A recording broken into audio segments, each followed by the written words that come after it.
Moro moro YouTube. Täällä on Koppamies 12 täällä jälleen. Mä oon tullut tänne Espanjaan. Täällä on näitä trooppisia puita. Täällä näkyy jonkin verran ja tossa on joku tommonen espanjalainen tommonen telotuspöytä.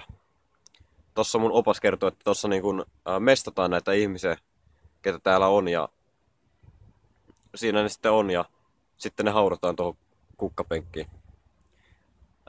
Mutta joo, mä tilasin tänne Espanjaan tuolta Amerikasta tällaista Arizona Pomennanente Greenteas. Eli jotain tuollaista räjähdegranaatti tällaista vihreätä teetä. Ja otetaanpas tästä tällainen pikainen makutesti. Tästä vittu noin puhuu tuolla kovaa.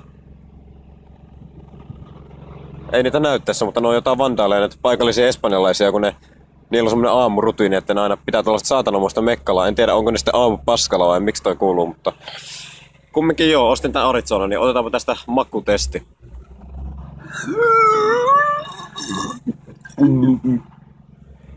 Joo, ja hyvä, että on tää Arizona Pommenaatte Green Teas ja tosi sellainen omenainen maku.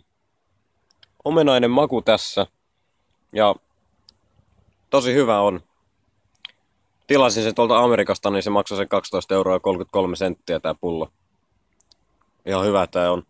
Halpaa ja hyvää. Mutta ei mulla muuta. Espanjassa täällä katsot, että päivittelenkö Espanjasta vielä videoita.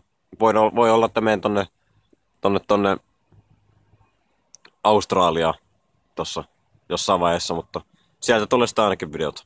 Moro.